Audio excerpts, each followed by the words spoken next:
사랑하는 성도 여러분, 오늘 우리가 함께 나눌 이야기가 여러분의 신앙 여정에 깊은 울림과 위로를 주기를 소망합니다. 본격적인 말씀을 나누기 앞서 만약 오늘 이 이야기가 당신의 마음에 와닿는다면 이 은혜를 주변의 다른 이들과 함께 나누어 주십시오. 좋아요와 공유는 하나님의 말씀을 더 널리 전하는 귀한 도구가 됩니다. 저희 채널을 구독해 주시는 것 또한 저희가 이 사역을 계속 이어나갈 수 있는 큰 힘이 됩니다. 주님의 말씀을 사모하는 모든 분들 위해 하나님의 평강이 함께 하시기를 기도합니다. 얼마 전 저희 집에서 열리는 작은 성경 공부 모임이 있었습니다. 그날 몇몇 젊은 청년들이 찾아와 제게 아주 중요한 질문을 던졌습니다. 그들은 믿음의 열정으로 가득 찬 청년들이었습니다. 목사님, 만약 제가 어떤 일을 할 때 사랑의 감정이나 뜨거운 마음은 전혀 없이 그저 순종해야 한다는 의무감만으로 행한다면 그래도 괜찮은 걸까요? 하나님을 향한 어떤 애틋한 마음도 느껴지지 않고 오직 순종이라는 이유 하나만으로 행동하는 것이 과연 의미가 있을까요? 저는 망설임 없이 대답했습니다. 그러며 당연히 해야 합니다. 우리는 하나님께 순종하도록 부름받은 존재입니다. 우리의 기분이나 감정, 마음의 상태와는 상관없이 말입니다. 우리는 순종의 길을 걷도록 부름받았습니다. 이 대화는 더 깊은 이야기로 이어졌고 한 청년은 이 내용을 영상으로 만들어 더 많은 사람과 나누면 좋겠다고 제안했습니다. 그래서 오늘 특별히 신앙의 여정을 막 시작한 젊은 그리스도인들을 위해 하나님을 향한 사랑과 순종, 그리고 이 두 가지가 어떻게 연결되는지에 대해 이야기 나누고자 합니다. 먼저, 어떻게 하면 하나님을 향한 우리의 사랑이 자라날 수 있을까요? 제가 처음 신앙을 가졌을 때 저는 하나님을 더 깊이 사랑해야 한다는 것을 절실히 깨달았지만 그 방법을 알지 못해 늘 고민했습니다. 사실 이 고민은 이 땅을 살아가는 모든 그리스도인이 평생 안고 가야 할 숙제일 것입니다. 제가 젊었을 때 우리는 종종 부흥회나 수련회 혹은 여러 집회에 참석하곤 했습니다. 그곳에 뜨거운 설교와 찬양, 그리고 믿음의 형제자매들과 함께하는 것만으로도 하나님을 향한 사랑과 열정이 불타오르는 것 같았습니다. 하지만 집회가 끝나고 며칠이 지나 일상으로 돌아오면 그 뜨거웠던 마음은 온데간데 없이 사라지고 다시 원래의 미지근한 상태로 돌아가 있는 자신을 발견하곤 했습니다. 저는 이것이 진정한 해답이 아니라는 것을 알았습니다. 그렇다면 성경적인 방법, 일시적인 감정이 아니라 지속적으로 하나님을 향한 사랑을 키워나가는 방법은 무엇일까요? 저는 로마서 12장 1절과 2절 말씀이 이 질문에 대한 아주 중요한 열쇠를 제공한다고 믿습니다. 사도 바울은 이렇게 말합니다.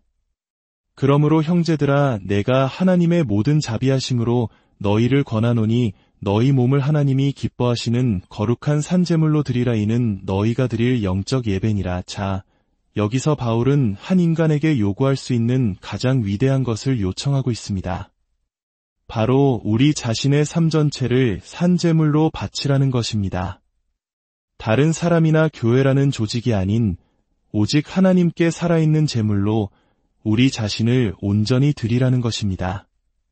도대체 무엇이 한 인간으로 하여금 자신의 가장 소중한 것, 즉 생명을 기꺼이 하나님을 위해 내어놓도록 만들 수 있을까요? 그 강력한 동기는 어디에서 오는 것일까요? 바울은 그 답을 바로 그 구절 안에 숨겨두었습니다. 하나님의 모든 자비하심으로 너희를 권한다고 말입니다. 그는 하나님의 자비하심에 근거하여 우리 삶을 드릴 것을 촉구하고 있습니다. 그렇다면 이 자비하심이란 무엇일까요? 사실 바울은 로마서의 첫 11장에 걸쳐 바로 그 하나님의 자비하심이 무엇인지를 상세하게 설명했습니다. 로마서 1장부터 3장까지는 인간이 얼마나 철저하게 타락한 죄인이며 하나님의 진노를 받을 수밖에 없는 원수된 존재인지를 보여줍니다. 그리고 4장과 5장에서는 그런 우리를 위해 하나님께서 예수 그리스도 안에서 행하신 놀라운 구원의 사역, 즉 그분의 사랑과 자비, 은혜가 얼마나 위대한지를 선포합니다. 이어서 6장부터 8장까지는 죄와 씨름하는 가운데서도 어떻게 그리스도인의 삶을 살아낼 수 있는지, 그리고 우리 안에서 역사하시는 전능하신 하나님으로 인해 우리가 결국 승리하게 될 것임을 알려줍니다. 마지막으로 9장부터 11장에서는 이스라엘뿐만 아니라 모든 이방 민족을 포함한 세상을 향한 하나님의 거대하고 신실한 구속의 계획을 보여줍니다. 이 모든 것이 바로 하나님의 자비하심입니다. 결국 우리가 하나님을 향한 헌신과 사랑, 자기 희생의 마음을 키워나가는 방법은 명확해집니다. 그것은 바로 성경에 계시된 하나님, 특히 예수 그리스도의 복음을 통해 드러난 그분의 속성과 탁월함, 그 아름다움을 더 깊이 알아가는 것입니다. 우리가 하나님이 어떤 분이신지를 더 많이 알면 알수록 그분을 향한 우리의 사랑은 저절로 자라나게 되어 있습니다. 이것이 어떻게 작동하는지 설명해 드리겠습니다. 성경은 본래 인간의 마음이 하나님을 등진 채 돌처럼 차갑고 굳어 있다고 가르칩니다. 회심하지 않은 사람, 거듭나지 않은 영혼은 하나님의 아름다움과 탁월함을 알면 알수록 오히려 그분을 더 미워하게 됩니다. 율법을 통해 하나님의 거룩하심이 드러날수록 죄인의 마음은 그 율법에 더욱더 반항하게 됩니다. 하나님의 의와 거룩함을 증오하기 때문입니다. 하지만 만약 당신이 그리스도인이라면 이야기는 완전히 달라집니다. 당신의 마음은 성령으로 말미암아 새롭게 창조되었고 새로운 갈망과 애정을 갖게 되었습니다.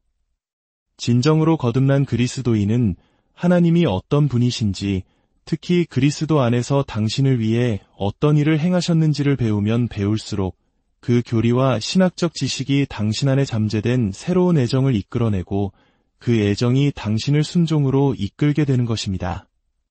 한번 생각해 보십시오. 오늘날 얼마나 많은 신자들이 실제로 하나님의 속성과 사역에 대해 깊이 연구하고 있습니까? 우리는 하나님의 성품에 대한 설교를 얼마나 듣고 있습니까? 아마도 이것이 하나님의 백성들조차 그분을 향한 사랑이 무뎌진 이유일 것입니다. 하나님에 대한 알미 너무나 부족하기에 사랑도 자라나지 않는 것입니다. 이런 비유를 들어보겠습니다. 만약 제가 땅바닥에 등을 대고 누워서 제 허리띠를 두 손으로 잡고 저 자신을 일으켜 세우려고 안간힘을 쓰고 있다고 상상해 보십시오. 당신이 다가와 지금 뭘 하고 계세요? 라고 묻는다면 저는 일어나려고 합니다. 라고 대답할 겁니다. 당신은 아마 물리학을 조금이라도 아느냐고 물을 것입니다. 왜냐하면 자신의 허리띠를 당겨 스스로를 들어 올리는 것은 불가능하기 때문입니다. 자신을 들어 올리려면 외부에 강력한 힘이 작용해야만 합니다. 오늘날 너무나 많은 신자들이 바로 이와 같은 일을 하고 있습니다. 집회에 가서 뜨거운 찬양과 설교에 감동받아 열정이 한껏 고조됩니다. 마치 태엽 감는 장난감처럼 잔뜩 감겨진 상태가 되는 것이죠. 하지만 그 태엽은 금세 풀려버리고 며칠만 지나면 하나님을 얼마나 사랑하는지 했던 모든 다짐은 허공으로 사라지고 맙니다. 여러분에게 필요한 것은 다른 것입니다.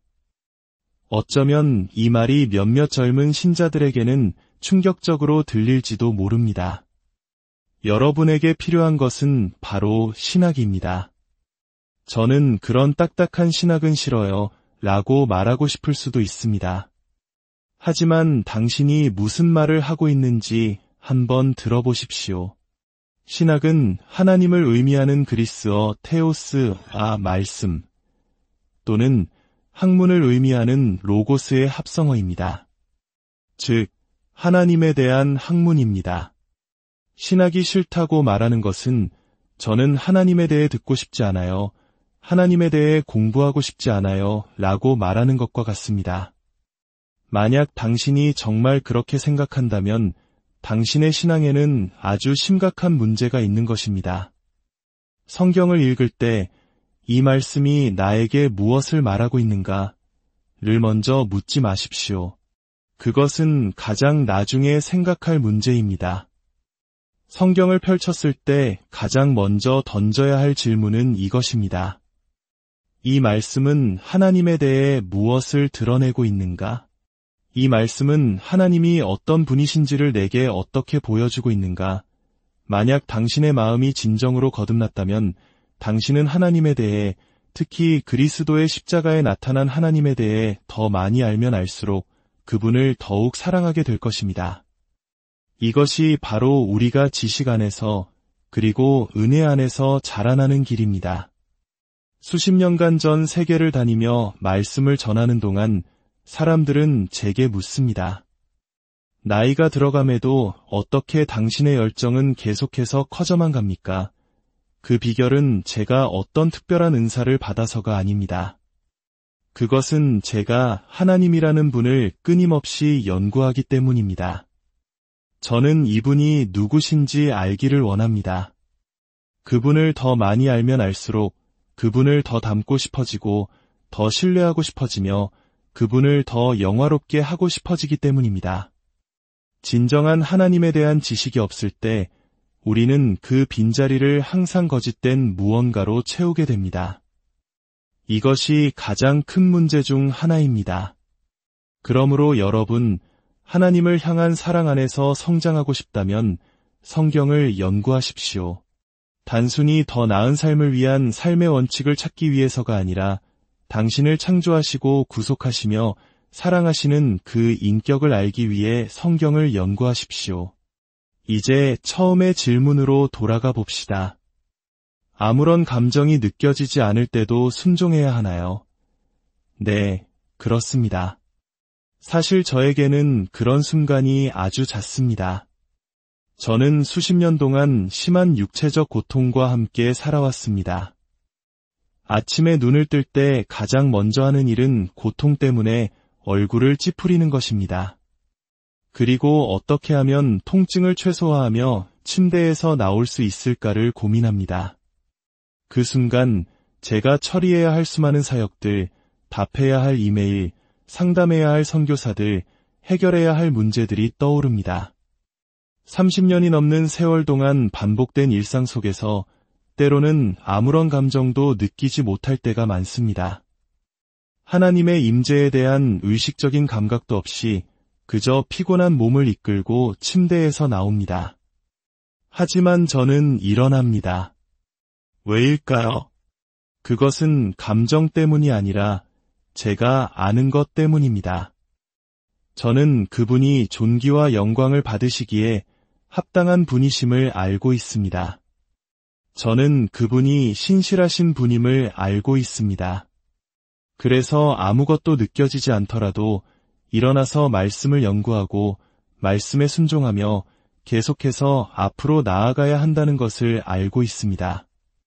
저는 바로 그런 순간들, 아무것도 느껴지지 않고 사방이 칠흑 같은 어둠에 둘러싸인 것 같을 때, 그럼에도 불구하고 오직 믿음으로 순종의 발걸음을 내디딜 때, 오히려 산 정상에서의 뜨거운 경험보다 하나님을 더 영화롭게 한다고 믿습니다. 왜냐하면 그 순종은 오직 그분의 신실하심에 대한 순전한 믿음에서 비롯된 것이기 때문입니다. 이사야 신장 10절에는 많은 젊은 신자들이 읽어보지 못했을 법한 그러나 아주 강력한 말씀이 있습니다. 제가 이 말씀을 읽어드리는 것으로 오늘 이야기를 마무리하고 싶습니다. 너희 중에 여호와를 경외하며 그의 종의 목소리를 청종하는 자가 누구냐? 흑암 중에 행하며 빛이 없는 자라도 여호와의 이름을 의뢰하며 자기 하나님께 의지할지어다. 젊은 신자 여러분, 들으셨습니까? 흑암 중에 행하며 빛이 없을 때, 즉 아무것도 보이지 않고 아무것도 느껴지지 않을 때, 바로 그때 주님의 이름을 신뢰하고 당신의 하나님을 의지하라고 말씀하십니다. 당신이 하나님을 알 때, 당신은 아무것도 느낄 필요가 없습니다. 물론 뜨거운 애정의 순간들, 그분의 사랑을 깊이 느끼는 감격의 시간들도 찾아올 것입니다. 그 순간들은 놀랍고 소중하며 우리는 그 안에서 기쁘게 순종해야 합니다. 하지만 모든 것이 거치고 홀로 남겨진 듯한 시험의 때 어둠과 빛 어둠의 시간 또한 찾아올 것입니다. 바로 그때 우리는 주님의 이름을, 즉 우리가 하나님에 대해 아는 바를 신뢰해야 합니다. 성경적인 지식 없이는 성경적인 믿음을 가질 수 없습니다. 우리가 말씀을 연구하여 그분을 알 때 우리는 어둠 속에서도 빛이 없을 때도 아무런 감정이 없을 때도 걸을 수 있으며 하나님을 기쁘시게 하고 영화롭게 할 수 있습니다. 이사야서는 이어서 이렇게 경고합니다. 보라, 불을 피우고 횃불을 둘러띈 자여, 너희가 다 너희의 불꽃 가운데로 걸어가며 너희가 피운 횃불 가운데로 걸어갈지어다. 너희가 내 손에서 얻을 것이 이것이라. 너희가 고통이 있는 곳에 누우리라. 어떤 사람들은 하나님의 말씀에 대한 믿음만으로는 만족하지 못합니다. 그들은 어둠 속에서 감정 없이 걷는 것을 견디지 못합니다. 그래서 하나님의 빛이 느껴지지 않는 순간 스스로 인위적인 불, 거짓된 불꽃을 만들어냅니다. 부흥회나 집회에서 설교자가 지펴준 인위적인 불꽃의 의지에 잠시 걷다가 인해 다시 쓰러지는 삶을 반복하지 마십시오. 대신 당신의 삶을 하나님의 말씀을 연구하고 기도하는 데 바치십시오. 말씀의 원리뿐만 아니라 말씀의 하나님 그분을 알기 위해 힘쓰십시오. 그분이 누구신지 알아가십시오. 그러면 당신은 걸을 수 있을 것입니다. 감격이 넘치는 순간에도, 그리고 칠흑 같은 어둠의 순간에도 말입니다. 그리고 기억하십시오. 당신은 그 어두운 골짜기에서 어느 산 정상에서보다 더 하나님을 영화롭게 할 수 있습니다. 사랑하는 성도 여러분, 창세기부터 요한계시록까지 말씀을 읽고 또 읽으십시오. 단순히 필요를 구하는 중보기도를 넘어 하나님과 동행하며 그분과 교제하는 기도의 삶에 헌신하십시오. 그리할 때 당신은 견고하게 서게 될 것입니다. 오늘 이 말씀이 여러분의 신앙의 힘이 되었기를 바랍니다. 여러분의 삶의 모든 걸음 위에 하나님의 풍성한 은혜와 평강인을 함께하기를 간절히